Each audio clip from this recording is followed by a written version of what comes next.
Welcome to Write Now Workshop Podcast, where you can write a book and change the world. I'm your host, Kitty Bucholtz, and this is episode 290, Time Management When Writing a Series, an interview with Susan May Warren, coming to you on Thursday, December 15th, 2022.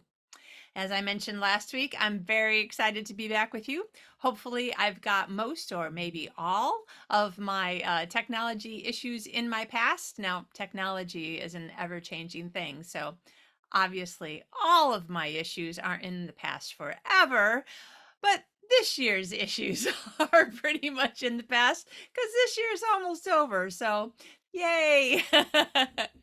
So, lots of things to catch you up on over the next few weeks. As I mentioned last week, because of my technology issues, my plan to have a monthly, really strong teaching episode for every month during 2022, or at least, 8 to 10 plus a few more episodes from me.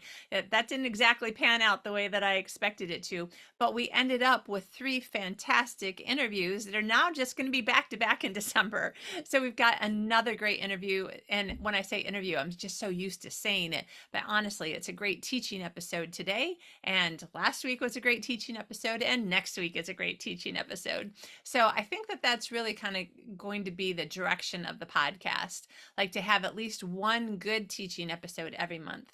And this is partially because I love teaching and I love learning. And one of the things that I've done this year is I started the Finish Your Books group coaching program. And this is partially because I kind of maxed out. I started seeing the most number of one-to-one clients that I could until I didn't have any more room in my schedule. But there was still a lot of people that I wanted to work with. I was still getting contacted by people who wanted to work with me. And also, there's a different kind of mentality and vibe and feeling of working in a group than there is one-to-one. And sometimes one-to-one is exactly what you need and want, but sometimes the hive mind of a group can be so refreshing and helps you to be constantly thinking of new ideas too in a different way. So I am very, very happy that the Finish Your Books group coaching program started on December 1st this year. It's wonderful. I love teaching it. I love the people who are in it, and I am very happy to welcome you in it as well. If you want to find out a little bit more about how I teach and what I'm teaching and this whole path system that is in fact what I'm teaching during these 6-month programs, then go over to my YouTube channel, which is youtube.com/Kitty Bucholtz, and you can see the spelling of my name wherever you're listening to this podcast episode. And check out the masterclass videos that are day 1, day 2, day 3, day 4. That's the 4-day free training that I did in November. I really enjoyed teaching this. I enjoyed helping people think of ways that they can write more with less stress and more peace and joy. That ended up kind of accidentally being one of my goals that wasn't a January goal. It was one of those goals that kind of happened in the middle of the year when you're like, I just need to change some things around. It became my goal. And then I realized after 30 years, I have a lot of the tools to fix a lot of the problems. I just needed to take the time and do it. And along the way, I created this whole path system, which incorporates all the areas of our lives so that we don't try to put writing at the center of our lives and try to shoehorn everything in around it, but we can have a more holistic way of looking at all the areas of our life, including writing. And when we have more balance and health in these other areas, we actually will find that we write more with less stress. So that's what the Finish Your Books group coaching program is all about. It's a 6-month program. It's significantly less than working with me one-to-one.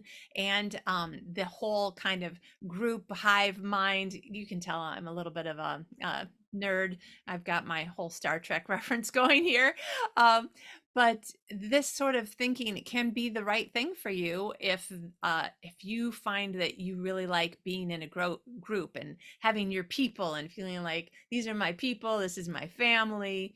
So check out the trainings that I did on YouTube. See whether or not this seems like something that you would enjoy doing. They will be up through December 31st, but I'm pretty sure that I will be taking them down on January 1st. Now, under the videos, in basically the show notes section of the YouTube video, there are links for how you can go and sign up for the class. And I also want to let you know that as my podcast listener, I want to offer you a additional discount. So if you use the coupon code 2022, that's for this year, 2022, just the numbers, through January 1st of 2023, then you will get $400 off the 6-month coaching program. This can make a great gift for yourself, a great gift for another writer in your life. There is also a payment plan. If you would prefer to do payments, you will still get the discount. And it's really meant to make you start the year with just this feeling of empowerment and encouragement, and really make the goals that you plan in January to actually be panning out as the year goes on. I'm super excited about this program. I would love to have you join us if you would like to do that. So check out the YouTube trainings for Masterclass. In addition to that, I'm also going to be doing a short weekly training on YouTube with different kinds of tools and tips that I've developed or that I learned from other people or that I read in a book, or like all the different things that I've learned about, as I said, over 30 years. I can't believe I'm old enough to have done anything for 30 years besides breathe, but there it is. So I will have just tons of different kinds of tips, one a week. They'll be on YouTube. So look for those, check them out. I'm not sure what I'll probably have to create a playlist and give the playlist a name, but I haven't done that yet. So look for those. I don't think that I will have any the last 2 weeks of this year because I'll be on vacation. So unless I pre-record something, then you'll see a couple new ones, and then I'll start again the first week of January. So I hope that you enjoy all these trainings. Please let me know whether or not they're useful to you, whether or not you found that you're writing more with less stress and more peace and more joy. That would make me so, so happy. Whether you join my program or not, that's what I want. I want all of us to have that feeling of I'm using my gifts. I'm making my life into something that I always suspected it could be, or that it used to be, but I kind of got burned out and now I want to get back into my writing again. I want people to feel the way I feel when I'm thinking to myself, this is part of my purpose in life. This is part of why I was created, to tell stories, to encourage people, to help people in various ways, in fiction and nonfiction, both for me, and it might be both or one or the other for you. This is my passion, and I'm finally finding ways to share it with other people, with you, in a way that I hope actually makes the change that I want to see in the world. I mean, that's what they talk about, right? Be the change you want to see in the world. So that's what I feel like I'm doing. And I hope that you also feel like that's what I'm doing for you in your life. Now, I am going to stop talking because you know Susie May is one of my favorite guests. She's been on the show more than any other person besides me, and she always has fantastic things to teach us. She's got a lot of great stuff, so make sure that you have a notebook, or if you have to come back to this later when you have a notebook, or you can, write some notes in your phone. Wonderful tips here, and I think it's really going to make your new year very merry and bright when it comes to your writing. All right, thank you so much. It's good to see you again. I hope it's good to hear from me again. I look forward to talking to you more in the new year. We will have one more episode next week, and then I'll be off for the 2 weeks of Christmas. And now let's talk to Susie May. Today's guest is Susan May Warren. Susan is the USA Today best-selling author of more than 90 novels, with more than 1.5 million books sold, including the Global Search and Rescue and the Montana Rescue series, as well as Sunrise and Sunburst in the Sky King Ranch trilogy. Winner of a Rita Award and multiple Christie and Carol Awards, as well as the Holt Medallion and numerous Reader's Choice Awards, Susan makes her home in Minnesota. Welcome, Susie May. Hey, thanks for having me. I'm so glad to be here. I'm so glad to be here. You're practically my co-host at this point. I love it. That's right. That sounds great. That sounds great. Co-host Well, across the world. that's right. That's right. Well, and I mean, you're wearing something warm because it's literally that cold in Minnesota right It now. is. It is And nippy. I had my sweater on and took it off to do the interview and closed my door because my office will get warm enough anyway. But Hmm. it's I wouldn't call it warm outside. It's supposed to be down to 37 tomorrow night, I think. So, 37 uh, Fahrenheit. Yep. Fahrenheit. Okay. Yeah. Yeah. I'm so bad with that. So like, yeah, we'll go to Europe and they're like, yes, it's, whatever, 37 degrees. And I'll be like, no, that's so cold. It's June. What? Yeah. So, yes, we're so old school over here. We do need to adopt the rest of the world's standards for sure. So yes. Every It's once in a while when I have apparently nothing else going on in my brain, I'm like, I should Google how many countries in the world use Fahrenheit. Like, is it anyone besides, or is it really just the US? scary. Oh Yeah. man. It's All all right. right. We're our own status. We like to do our own thing over here. Just don't bother us with the rest of the world's things. Just let us do our own thing. So no, it's fine. It's fine. We just have to be aware of what it is when we go overseas, and don't panic when we see Yes. 37. Don't Yeah, wear your winter parka. that's right. That's right. And 24 is my favorite number in Celsius. 24. That's my Oh, number. there you go. Good. Yeah, it's Okay, like I'll remember that one. 74 or something like that. Yeah. Oh, that's nice. That's Yeah, very nice. not That's a too good way hot, to remember not it. too cold. Yeah. Well, it just makes sense. 0 is freezing, right? So like, come on. Right. Yeah. So, yeah. So it's all good. So anyway, So but yeah, it's a little nippy here today, but it's yeah. beautiful. The colors are out. The leaves Oh. are my maple is a big red in the yard, and it's just gorgeous out right now. So it's a great time of year here in I'm Minnesota. gonna have to go see if you've posted those pictures on Facebook or something. Oh, I will. I'll take them and post them just for you. Okay. Thank you. Thank you. I've been taking pictures. There's a tree outside my living room balcony. It's the only tree that I remember. So I born and raised in the Midwest. Hmm. I'm used to trees not doing it like this one. This one, the color, the yellow is going from the trunk outward, so the tips of the branches are still green, versus like maples Interesting. and stuff in Michigan, at least. Yeah, they Like, all start. Well, they start. yeah, kind Let's of see. I think they start at the the- bottom. I'll have to look at my tree. yeah, 'Cause I think the green is still on the crown, but the red is in. I don't know. I'll have to look. Yeah. And I did notice the 2 different colors last night. So yeah. anyway, yeah, So pretty. it is. Speaking of two, we have like 42 different things to talk about. It seems Yes, we like. do. We do. We have lots. Okay, so the first thing I want to talk to you about is I am on book 3 of your new trilogy, Sky King Ranch. It's called Mhm. Sundown. I try not to hear the Gordon Lightfoot song in my head every time I think of the title, but that's what comes to my head. I actually make a reference to that in the book because because I'm like, everyone's going to be thinking of it anyway, so I might as well. And so yeah, so this is the cover, and it was fun. So this was the first one, Sunrise, which I love, the blue and in the mountains, and then Sunburst takes place in a good portion of it takes place in Nigeria. So I love what they did with the orange there. I think that's really great. And then Sundown was a really interesting thing because they couldn't do orange or blue, but they kind of combined it to make like a pink. And they just did a super job. And again, it takes place partly in Florida and partly in Alaska. So yeah, it's really fun. It's a story of 3 brothers that are ex-military, former military, and they come home to their dad's ranch. He's a bush pilot in Alaska, and they come home one by one, but they find that he has in the first book, there's a problem that sort of ignited. He's crashed his plane. They don't, and they try to figure out why. And then they sort of take over the ranch, but also there's international plot brewing. And so, me, I have to do big things.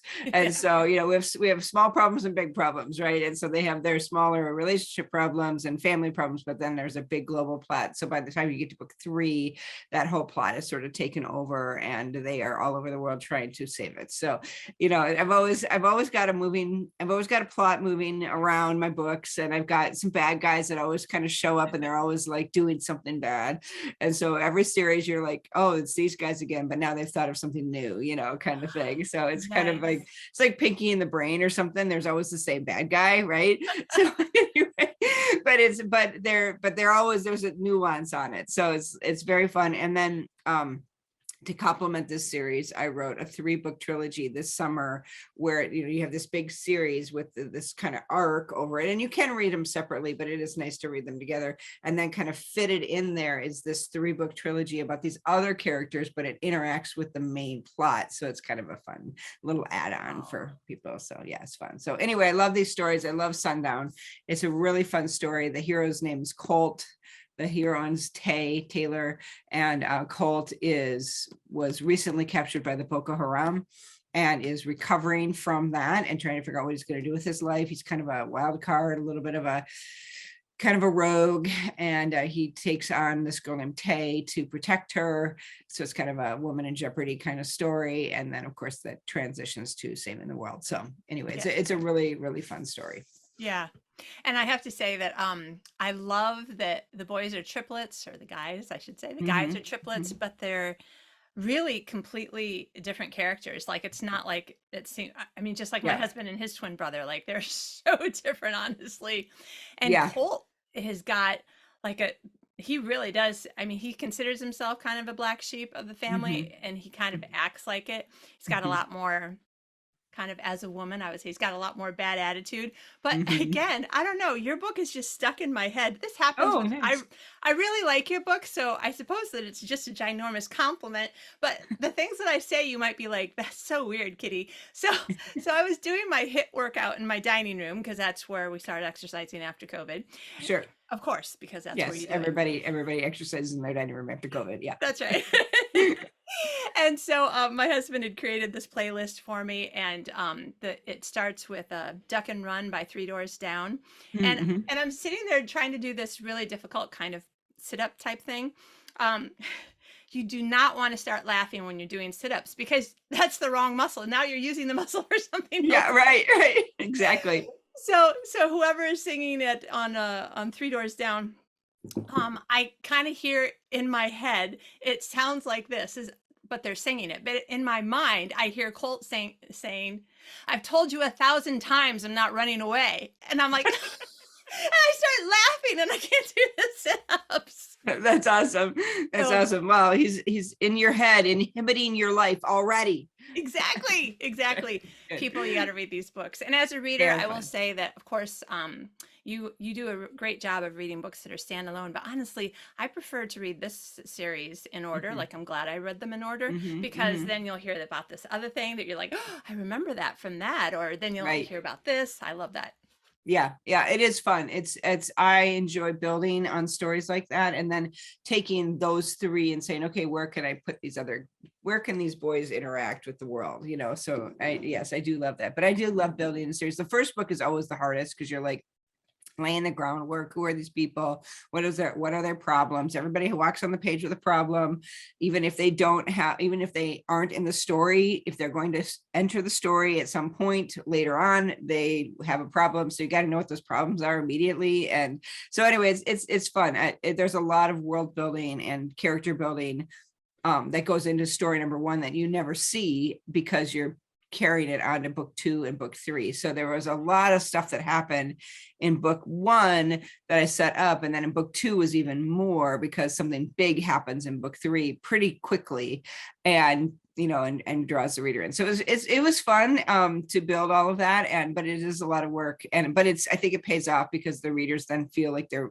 in this massive story where they can interact with all these people, and that it feels bigger, and I like giving people that big feeling when I give them a trad book and they're paying $14 or $16 or $18 for it, or $24 for the hardcover. I want to give them a story that they just feel like just is wrapped around them and big, and where they can just really escape and experience it. So that's a high value to me. So that's one thing I do when I'm writing trilogies, is really try to build that big world. And I like the way that for this series, you were able to get all 3 books out in a year. So it felt a little bit like I was doing a season 1, season 2, season 3 Netflix binge, but with your books. Yeah, no, that's exactly right. I have to kudos to Ravel, because I sort of tossed this idea to them, and they were like, okay. And they had done a more rapid release with my Montana Rescue series, and even my even my Global Guardian series, or Global Rescue series rather, they did do the 3 quickly. But it really does tax them because they're not used to doing that. And so here comes another big Susan May Warren book that they've got to dive into. And they do an amazing job over there of putting together the covers and the marketing plan. So it is though kind of a frenzy, because just when you get done with the marketing of one, you have to start with the marketing of the next one, but it does, I think, give the readers that sense where, okay, I can finish this, and then the other one I don't have to wait too long for. When you're waiting for a year or 2 years for a series, or 5 years, depending on who the author is, you're like, I don't remember what I read last, and so then you have to go back and read it, and that's frustrating. So yeah, so I really have to give them kudos, because they took it on and they were willing to do it, and it's been really fun to see how it's had that kind of fun momentum. So yeah, it's Yeah. great. Yeah. So from the readers out there, thank you, Ravel. Thank you so much. Yes, thank you, Ravel. That's right. That's right. So yeah, So, it can be kind of crazy though, because you're writing 3, 95 to 100,000 word books in a year. And then plus, I wrote these books, and I think I turned this one in maybe February or March. And then I was like, okay, they come out January, June, and November. And I was like, I think my readers might need something in between there. So then I wrote these 3 books that were novellas called, they were a trilogy. They're only 40,000 words each. So they were really quick. And it was Out of the Night, I Will Find You No Matter the Cost. So that was like the 3-book trilogy. And it featured characters from one of my previous series, RJ and York. And they were on this European crazy adventure, and they were interacting with part of the plot of the bad guys that was in Sky King Ranch. And so if you haven't read this, it's fine, because it's just kind of an add-on. But if you've read this, you see sort of the other side, the bigger plot of the bad guys. And so it kind of enhances the main plot. So that was really fun to do. So I wrote like a crazy person from March and April, I wrote like a crazy person. I wrote 3 40,000 word books, because I left in May for our Europe trip. So it was just nuts, because they had to be all done and proofed and ready to go, because I couldn't work on them at all while I was overseas, because I have this rule, like I mentioned before, which is when I'm fully focused on the thing I'm doing at the time. So we were on vacation and I couldn't focus on the books. And so, yeah, it was a little nuts, but it was fun. It was fun. A lot of crazy writing though. yeah. Wow. So. Okay, so we're going to talk about all of these things, but I just have to say again, as a reader, that explains it, because I think I bought all 3 of those books, not really knowing. I don't think I read whatever series those characters are linked Oh, to. sure. The Montana Marshals. They were in the Okay. Montana Marshals. Okay, yeah. So I don't think that I read that series. Well, you're gonna have to catch up, These kitty. stories, huh? I said you're gonna have to catch up. Okay, all right, more reading, because Yeah. I think that I stopped reading book 1 in order to get over to Sundown so I could talk intelligently about that when I Mm-hmm, was talking to mm-hmm. you. Because as soon as you said there's some overlap, I was like, I was reading a book. Oh, it's that book that you were talking about. And I was thinking, haven't I heard of these people before? Yes, you have. Yeah. That's so So that fun. was it. Well, I think you'll like it. It's really fun. If you ever want to, I had the most amazing narrator. His name's Adam Gold, and he did the narration on the 3 trilogy, the 3 shorter books, and it will knock your socks off. It's so good. So good. So if I would say download the Kindle version and then get the Audible add-on, and for like $7 or something, and just listen to it on Audible. I mean, you can always kind of go back, but he does the voice of York, who has a British accent so well. I feel like I'm listening to Chris Hemsworth, although I know he's in Australia. I'm not very good with British and Australian accents. I can't tell the difference. I mean, Scottish, I probably can, right? So, but I'm like, oh, so lovely, so lovely. So I would recommend the audio version, actually, but Okay. whatever you want to do. Awesome. Okay. So, this conversation is kind of like the writing life and your whole Mm-hmm. year of writing. We've got Right. a lot of threads going on here, and what we're Yeah. going to do is talk about how to tie them all together. Okay. All right. I'm So ready. you and I usually talk around this time of year about planning, and you've got this Right. awesome new planner. We'll talk about that also. I love the color. Sorry. Well, yes, the colored covers that you come out with every year. I always am like, oh, which one? Which one? Um, but that is just a piece. So this time we're going to talk about time management in terms of the writing of the series as well. Yeah. Sure. Okay, so Yeah. I'm pretty much just going to hand it over to you, and then I will be the audience raising my hand and saying, I have a question about that. Well, yes. Okay. So it is, so this past year I've written 5 books, I believe, this past year. And so it's been very, very busy. I wrote Sundown, and I turned that in like February, March. And then I wrote my 3 novellas. And then I wrote a Christmas novella. And then, oh yeah, so that would be the 5 books. And so I wrote a Christmas novella, and I did that all before I went on vacation. No, all before August. So it was a lot of work. And because in August I had other projects going on. And like I said, I like to be fully present when I'm doing whatever it is. So if I'm at a conference, I'm fully there. When I'm on vacation, I'm fully there. I don't look at my phone. I just wait till I get home and I have 4,000 messages waiting, and then I deal with it then, or I have my VA deal with it. So anyway, but the reason I do that is because I'm not a multitasker. I can do a lot of things, but only one at a time. I'm a focuser because I believe in deep work. So I believe that when you focus on what you're doing and push away the rest of the world, you can get a lot done. But you have to know that you're not forgetting about the other things. You're simply focusing on this. And then when you're done, you'll go over and focus on this over here or this over here. So figuring out how to do that and managing that is sort of my wheelhouse. And that's where, and so about 20 years ago, I started doing this block planning, where I have these time blocks, and block planning like this has helped me accomplish a lot of things. So I write for the trad market. I write for the indie market. I also run a school for novelists. I also run a publishing company. So I have a lot going on. And so the question is, how do I do all that? And the answer is by figuring out what my values are, working towards my values, prioritizing my time, but also really working on those time blocks. So I'll show you how it works a little bit. So I'm going to grab my planner that I have right now so that you can kind of see how I use it. This is my current planner. So I Awesome. take out the extra papers that I have everywhere. And we'll describe it for everybody who's only listening. But if you want to come back to the YouTube channel and see the pictures of everything, that'll yeah. So I have, let me just grab my so in the beginning of the year, I plan my life out by my values, and we have like this values planner. And so like tells you kind of what your values are, and then gives you ideas on what you want to do to accomplish that. So that is the starting point.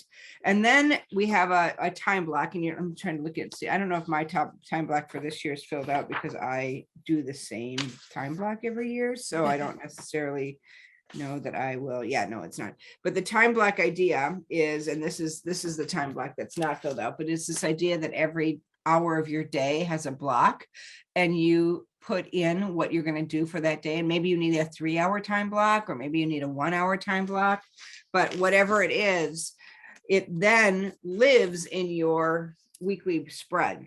Okay, This is my yeah. time block. I didn't know how to do that, so I put the time well, block that in works the out. week. That's great. That is actually perfect because you did, yeah. So you have a time block for writing, a time block for publishing, a time block for client work. So yeah, that's exactly how you use your time block. Well done, Kitty. You get an A. Yay. So I did the same thing. So this is my time blocks, and I don't use, like, I have so I have we have priorities in the morning. We have a morning time block, first afternoon time block, and a second afternoon time block. And you can do it however you want. There's people that, work all day, and so they might have 3 time blocks in an evening, however you want to do it. But I like to think of it like, that game that we used to play with the little boxes in them, and then it had one blank space, and you move the boxes around so that you could write a pattern or something.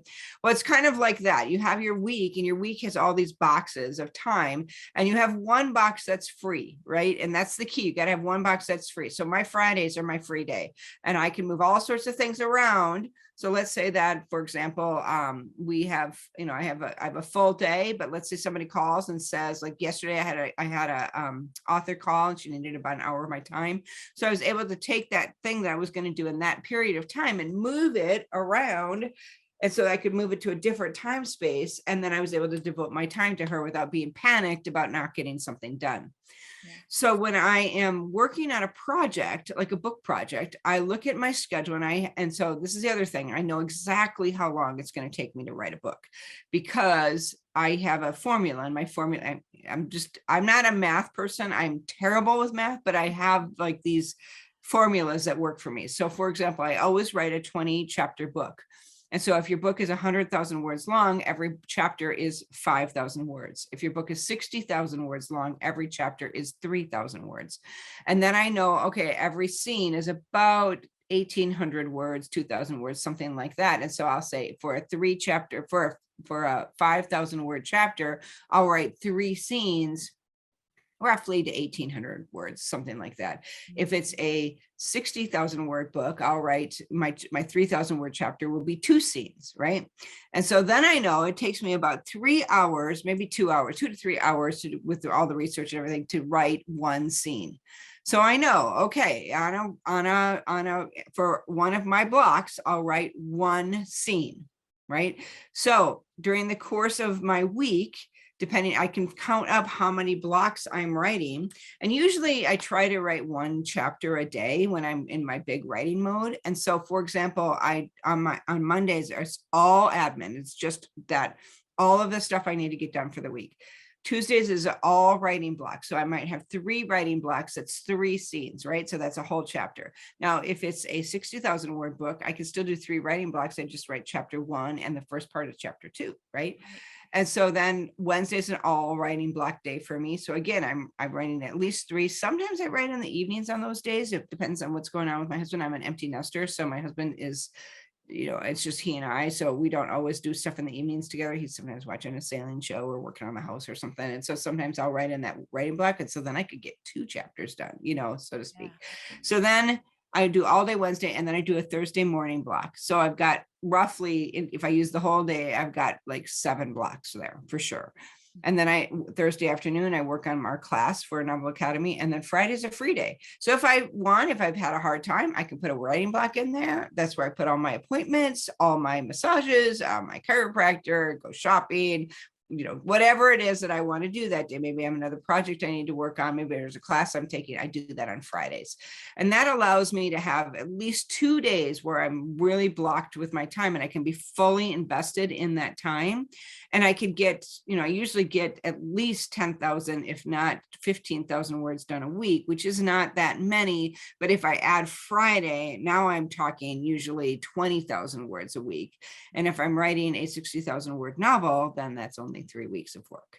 So you can kind of do the math on that and say, okay, so now because I know that about myself, I can look at my calendar and I can schedule in those time blocks and say, okay, I know that, for example, in a 100,000 word novel that has 20 chapters but 5 scenes per chapter, I have to do 3, and every chapter is 3 scenes. I've got 60 scenes, 60 work sessions that I have to accomplish. So all I have to do is find 60 spaces that I'm going to show up to do my work. Bam, I've got my first rough draft done. So it really can help you plan your life and when you're going to have your deadline done, because, deadlines help you make money. You finish your deadline, you turn your book in, you get paid, or you finish your deadline, you edit it and get it up on and indie publish it, you get paid. So this is how you make money in publishing, is by controlling your time and meeting your deadlines, and so that you can do that. And then of course, also you'll get quicker and quicker at writing once you have this rhythm down. So for me, the time block piece really works for organizing my life and my time and helping me know how much I can write. And, before I make a commitment, I always look at my calendar and say, do I have the time to write that? Where would I do that? And now all I have to do is actually show up and do the work. And that's a whole nother story. So anyway, so time blocking really works well for me. And sometimes if I get overwhelmed, I have this little form, and we sell these on our website, it says make today a brilliant day. And up here it says the writing goal. These are the 3 things you have to get done today. These are the things that you should do today, would like to do today. And then these are your different power blocks that you could write in. Now, sometimes I do this for a week of time, and I just write Monday, Tuesday, Wednesday, Thursday, Friday. Maybe it's a specific project that I'm breaking down. And what I like about it is that these are sticky on the back. They're sticky, so you can like take them. And so I've done this, like, let's say I'm cleaning my house, right? Here's all the things I'm going to do. And then this is the sections of the house, maybe, or, or sometimes I'm like, this is my meals for the week. And this is my shopping list. This is, the things we're for sure having, would like to have, should, whatever. Here, down here, it tracks your water, tracks your exercise. It tracks if you have like a self-care, or sometimes I put a motivational statement here. And then I write what I ate. And I'm just like, I'm like a food logger. I like to write down what I've eaten for the day. I don't plan my meals as much as write down what I had afterwards. It's kind of weird. So anyway, so this is just like, and we sell these separately, but you can add these. I don't always use these, but sometimes just if I have like a crazy life, like right now, I have one of these. And so this was my list of stuff. And this one you can see I have Monday, Tuesday, Wednesday, Thursday, Friday. Because I had so much, I didn't want to put it in my book. So I put it here and kept track of it here. Now I want to say one last thing, and that is there is a to-do list on the top of the page. This is where I put all the things I need to do. So that my values here at the top, and then these are my to-do lists here. So like, for example, this is under the Susie column. I actually have a Susie column. It says chiropractor, massage, haircut, and facial. Nice. But I'm writing it down because that's important. It's one of my values, is to take care of myself. And I don't do it every week, but about once a month. And then here I've got other sign our wills. We just got our wills done, so like, so I have things in here. These are the things that I need to get done.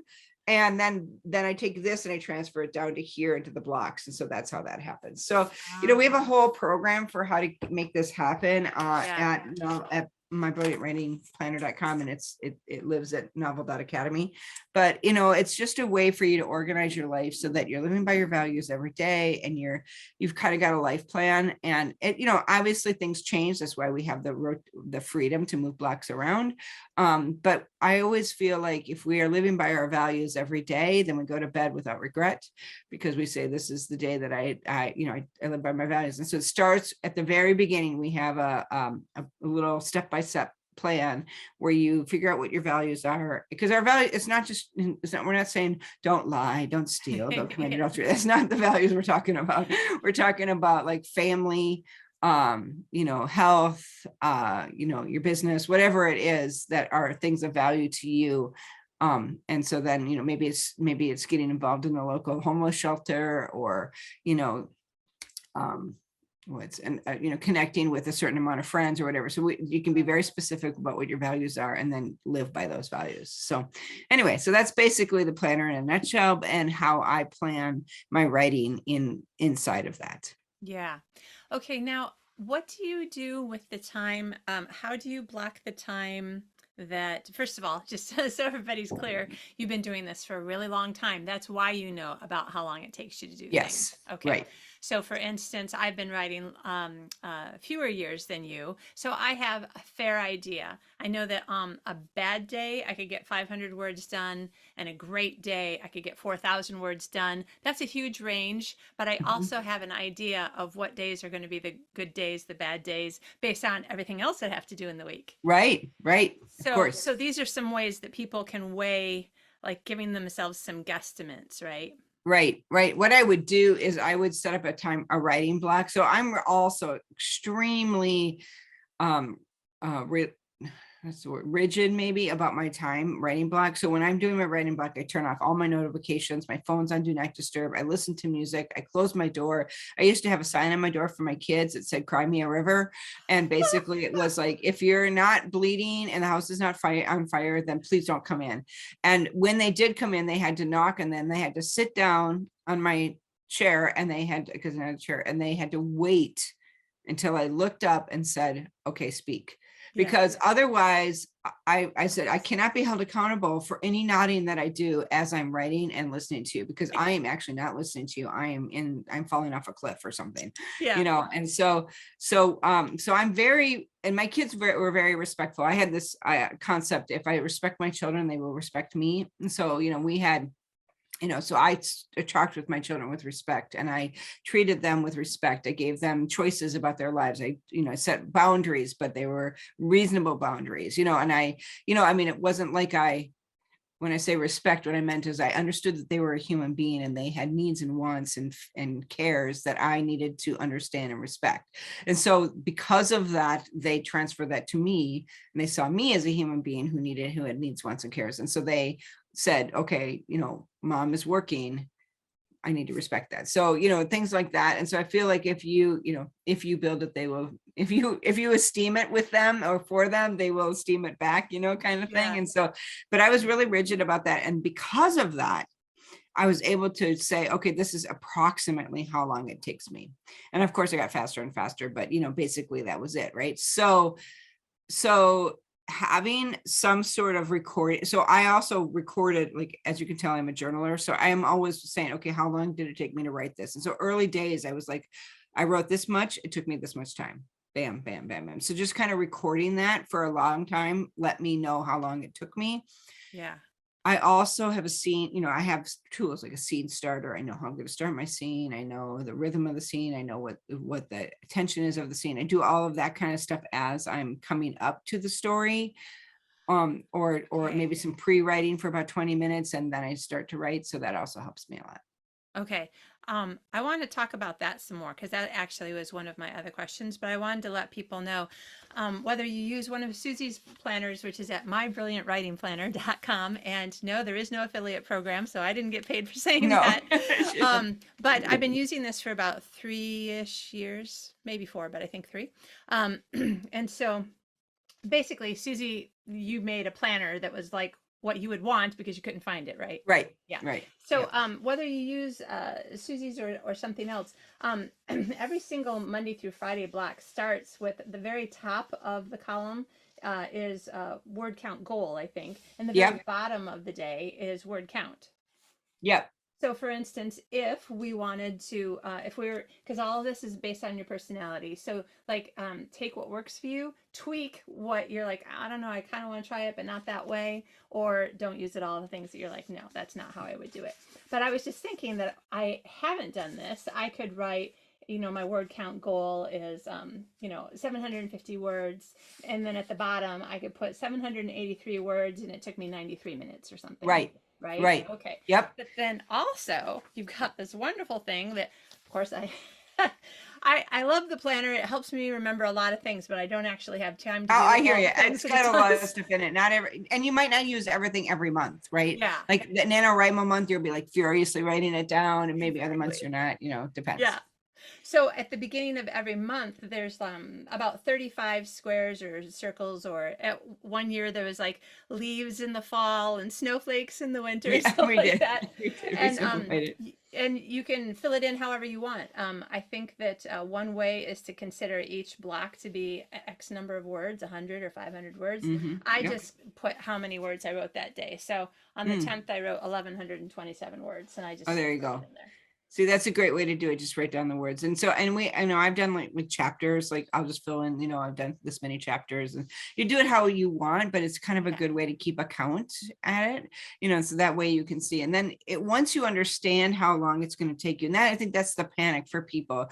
Oh, I don't know how long it's going to take me. And so what happens is that they're like, oh, and so they sit down and they start to write, and they just keep going, or they get stymied by how long the road is, and then they stop, and it can be overwhelming, and it's like eating an elephant, right? You're not going to eat the whole thing at one bite. You're just going to eat this little bit, right? And I don't know if people eat elephants actually, but let's just say that, right? Or cleaning your house, right? You're just going to do the sink, right? So it's like you just take it in bite-sized bits, and then what happens is that as a whole, you'll get it all done. And I think that that's the other thing. When you're using the time block, you're scheduling like, okay, I know I'm not going to be I'm going to write today, but I know I need to write a bunch of birthday cards. So I'm going to do that over here on Friday morning. Okay, great. I'm not going to worry about it right now. It's out of my head. Bam, it's over there.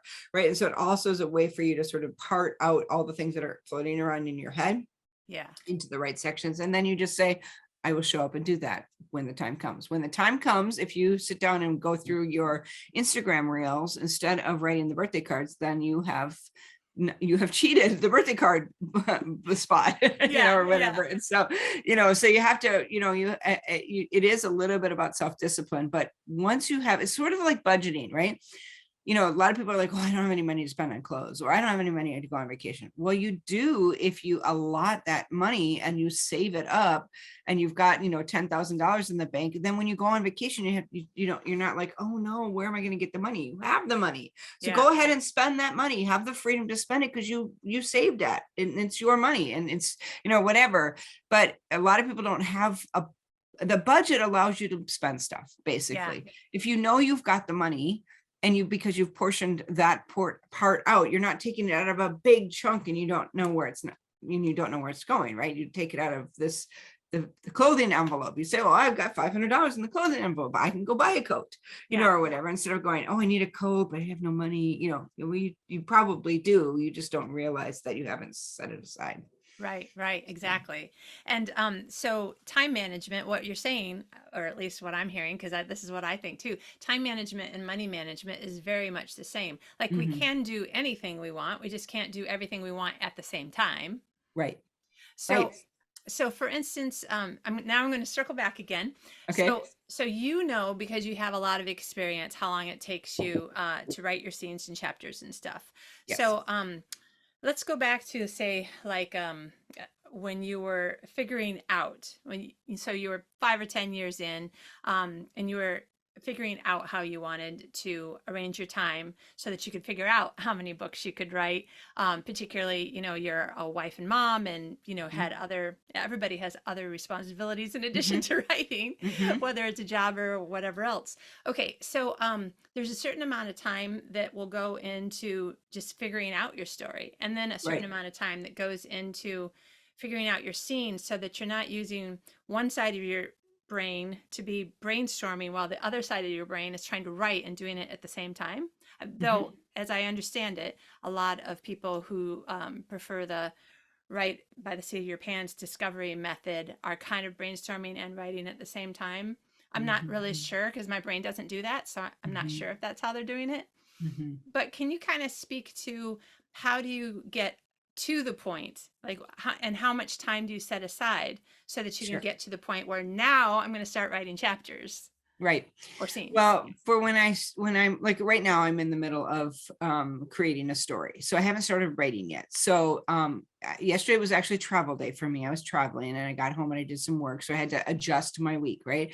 So today I have a big writing chunk in the afternoon. So I just block out that writing time because it's a Wednesday, right? So in the afternoon, I've got like a pretty good 2-hour chunk of time and I'm going to do my plotting at that time. And then I have some meetings tonight and whatever, but tomorrow morning, I also have a nice chunk of time. So I'm going to finish plotting, maybe write my synopsis. I always write a synopsis.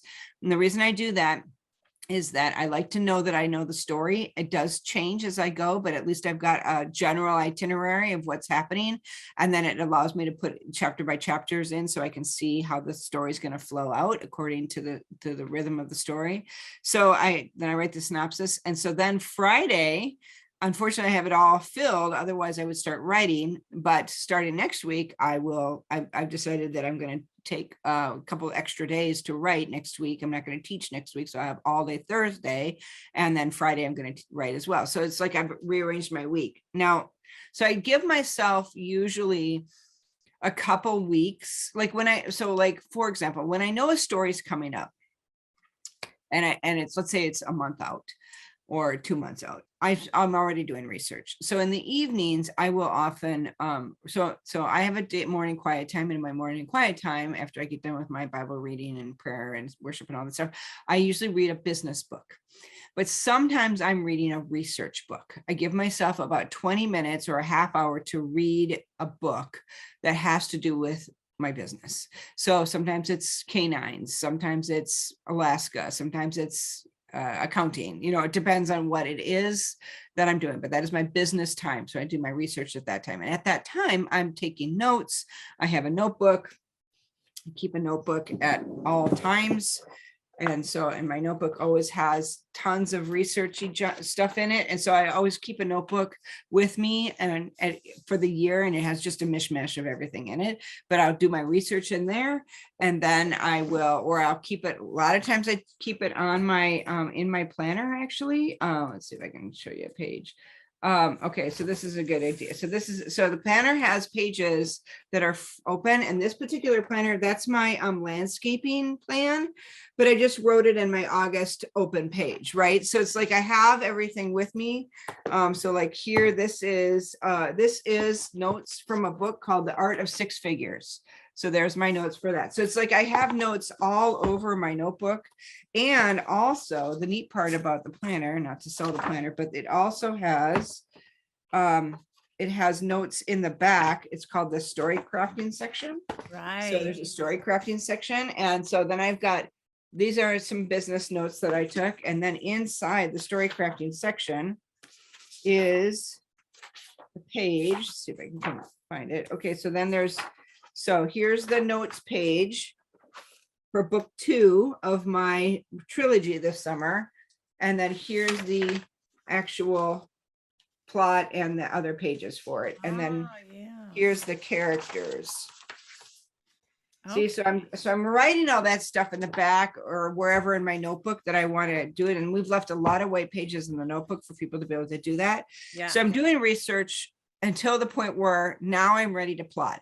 So then I put my SEQs together. That usually takes me a day. And then I put my plot together. That usually takes me a couple days based on all the research. I usually gather all my research notes and I put them, in stickies, and then I start to put it into the story. And then I take another day to write the synopsis. So it usually takes me 3 hard days but I've done research for the last 2 months on it. So, and so I do that. And then in the evenings, I'll often read a book for pleasure, but sometimes the pleasure book is also a book about something. Like I'll read, like a Lee Child, I'll read Reacher, I'll read, like a Alaskan book, I'll read something fun that has a character that similar to mine or something like that. I'll read a Ronnie Kendig book or something like that. So then I'm still filling my brain with some of the right stuff, but I'm also enjoying my time. So that's how I lead up to the story crafting. And then on the scene crafting, like to get ready for scene crafting, I have a couple of things. So I use a scene tension equation, back to math, and it's basically who's in the scene, what does he want, why does he want it, or else what's at stake. So he does this as he starts out the scene, but these are the pieces of conflict that he's going to find. And then at the end of the scene, I create a fear of failure. So at the end of the scene, does he get what he wants or does he not get what he wants? If he gets what he wants, I have him fail at least twice in the scene. If he doesn't get what he wants, I have him succeed twice so that we fail. So it's that tension that I'm building. So I figure out all of those pieces. I start with action objectives. What do I as an author need to accomplish in this scene?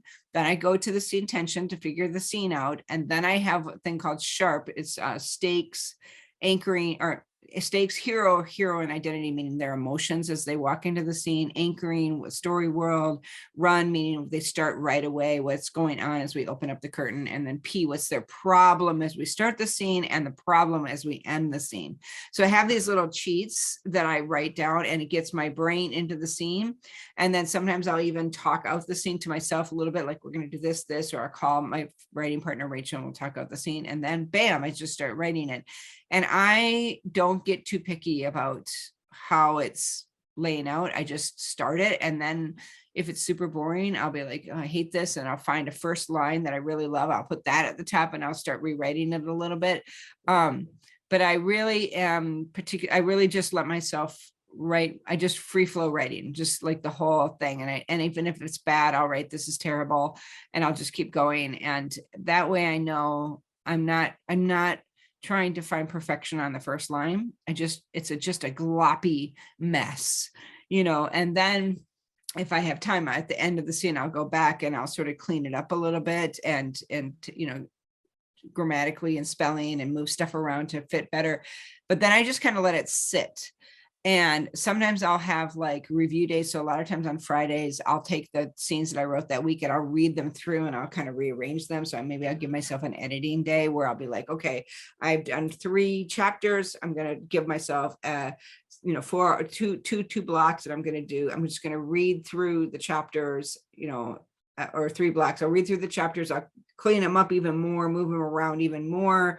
And then based on what I've done, and then I've got that. And then, of course, when I finish a book, I'm not done. I mean, I don't turn it in like that. It's a floppy mess.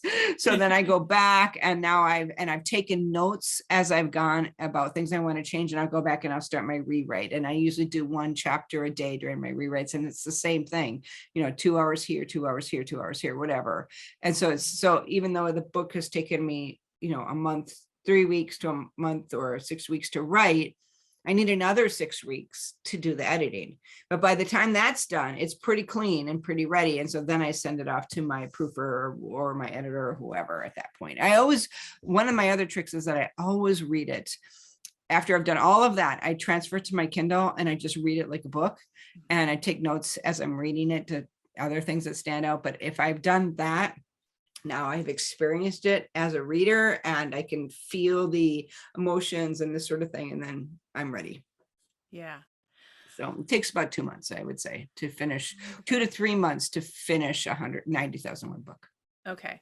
And we're talking full-time writer, that your focus of all the things that a full-time writer does, your focus is writing, and it takes you 2 to 3 months. Okay. So if somebody's like, well, how long would it take me? Basically, start tracking it, because you can figure out how long it takes you just by writing down how long it's taken you so far, right? Right.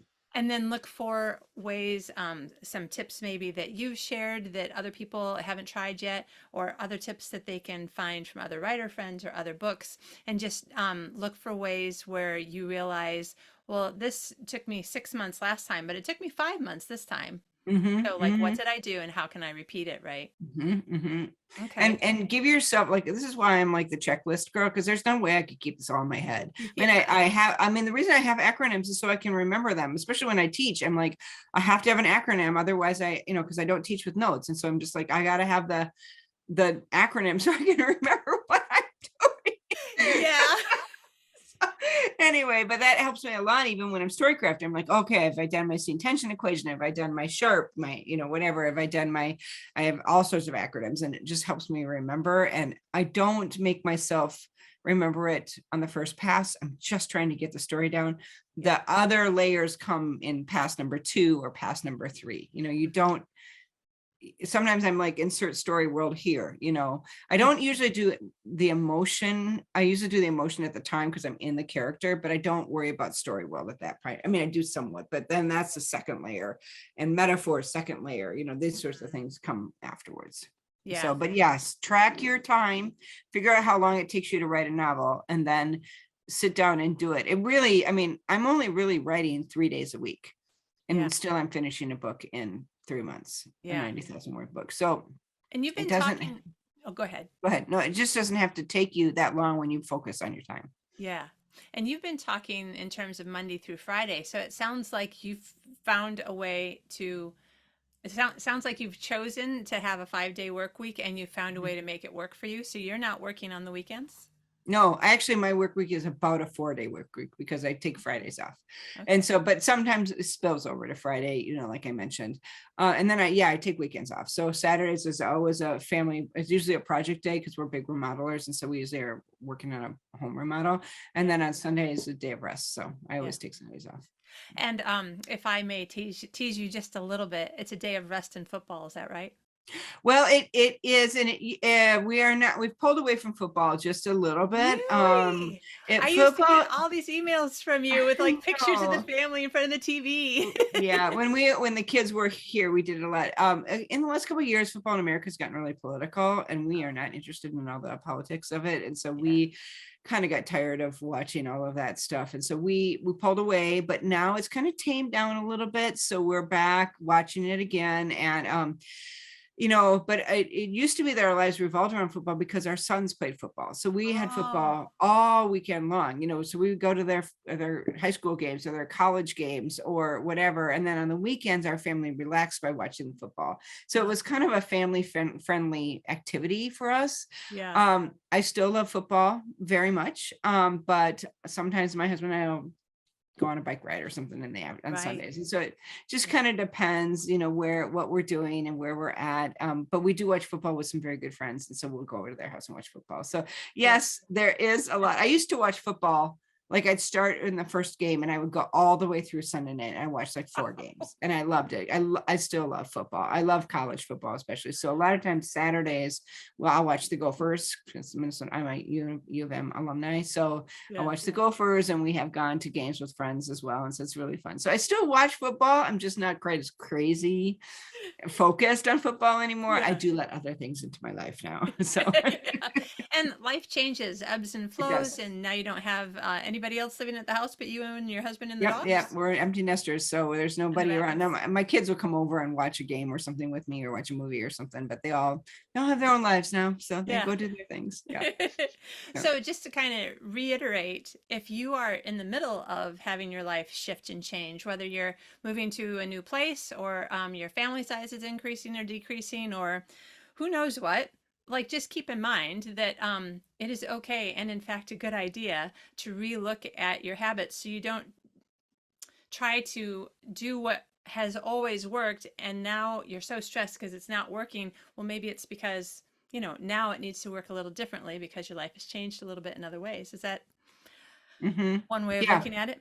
Yeah, that's a really good way of looking at it. I think that it's, every season is different and we need to always look. And this is why I reevaluate my life every quarter, because I'm like, okay, I have the same values, but I look at my time and I'm like, can I use my time the same? What does that look like? So like in Florida, I take an hour lunch break every day to walk on the beach with my husband because that's a high value of his. And so we do that. So that kind of changes my life. Whereas here, I don't take a whole hour off for lunch. I might take 15 minutes or something, Yeah. but then I get done a little bit earlier. And so while it's still light out, and then we'll go for a walk, so it really depends on where you are, what your season is, what's going on with your life. So yeah.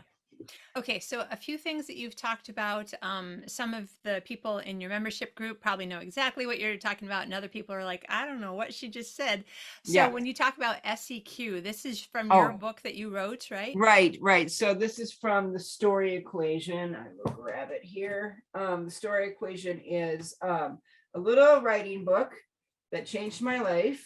Let's see here, I've got too much going on here. So this is a little writing book that changed my life. I wrote it, and but it's my method of crafting a story. So it's like $10, and it's little, and it like takes you no time at all to read it, but it is a powerful little book. It talks a lot about the story equation, which is understanding who your character is at its core, and then pulling out all the elements from that to create a great story. So it's character-based thing, which I think all stories are actually character based. We really don't care about the plot if we don't care about the people in the plot. So, we really need to make sure that our characters are strong characters. And so this is basically how to plot a story how to plot and write a brilliant story from one powerful question. Nice, So, nice. yeah. So, And when you talked about Sharp, is that part of the story equation book also? Sharp is a scene equation thing, and it's just a tool that we use. Sorry, it's just a tool we use. I think I have the plotting thing in here. I have the plotting roadmap in here, but I don't know that Sharp is in here. I do have another book called Conversations with a Writing Coach, and that does have scene writing tips in it, and so that helps a lot. But I think that but a lot of that is in the membership at Novel.Academy. So we teach every Thursday night on writing topics in life, and writing, business life, career strategy, publishing strategy, everything for a career writer. So that's at Novel.Academy. Nice. And so anyway, but yeah, it's but you can also go to learnhowtowriteanovel.com and search like scene equation or scene building tips or whatever, and it'll probably come up, and that's our free site to get articles on. Okay, and can you just say that one again? Sure, it's learnhowtowriteanovel.com. .com. And the one that has membership information and Yes, that's novel.academy. Awesome. Yeah, these are great things. And if your meeting wasn't at 2 a.m. to 3 a.m. my time, Yeah, I right. would have joined a few years ago. Well, you can, we have a massive vault. And so we do record them. And so if people can't make them, we have members from all over the world. You can go to the vault and download it. And I mean, it is fun to be there live because there's a lot of chatting with the members, and they all like, sometimes I'm teaching and they're talking about something over here on the side, and I'm like, is anyone listening to what I'm saying? And so anyway, but it doesn't matter. They have a lot of fun. And so, but the classes are all in the vaults, and you can download them at any time. Excellent. Great, great. Okay, so if people are thinking like me, it's coming up on the end of the year, which means we're so close to the beginning of a new year. So I'm always thinking about, I love Mondays, January. I love the new year. I love planning, mostly because things like you said, the other month I was like, oh, I can't afford running shoes. They're so expensive in Sweden. And then the next month I was like, oh, I still don't have money this month either. Stupid running shoes are so expensive. And then the third month I was like, if I set aside, instead of whining, if I set aside, a third of the amount of money that I need for the running shoes, which I have that much, then 3 months from now, by the time the weather is cooler and I want to run more anyway, and what do you know? I got new running shoes. So that's right. That's right. No, that's exactly right. And that's the point of budgets, is to allow you the freedom to spend money. yes. If you don't have a budget, it's like the concept of, the fence, right? Like if you don't have a fence, then people will stay in the middle because they don't know where their boundaries are. But if you have a fence, this is how much.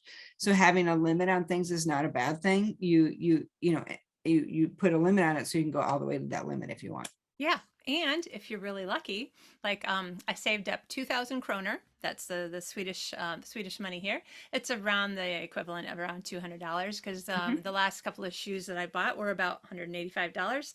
But the shoes that I bought this year is last spring's model, so they were only 1,300 kroner. So I had 700 kroner. Like, what do I want? I know, it's exciting. And I don't have to feel guilty about it.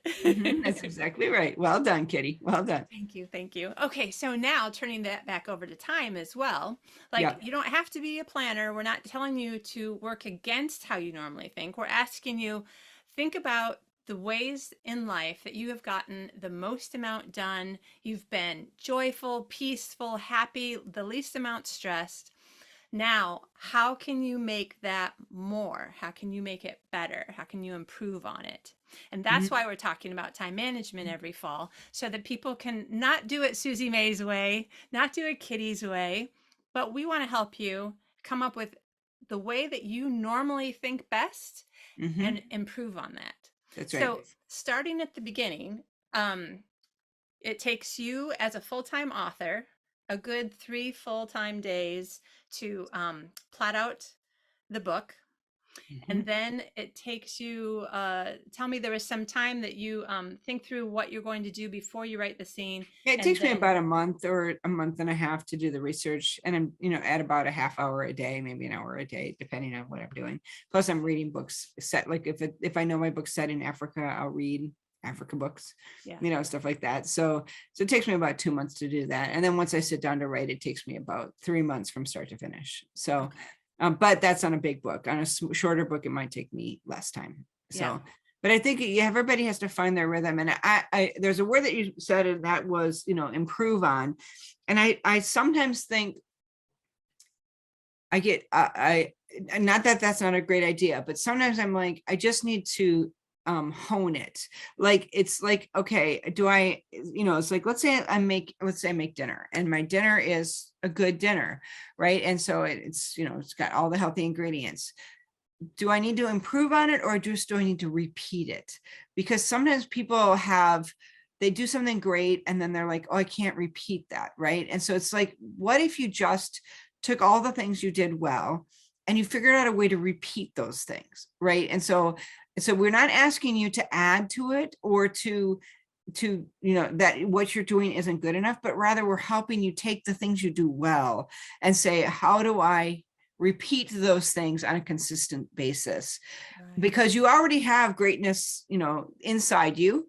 As a Christian, I believe that we're made in the image of God, and that he does bring out, we do have that image, that greatness inside of us. But a lot of times we don't know how to bring it out and how to see it at work, but we probably have seen it at work, in little glimpses of time.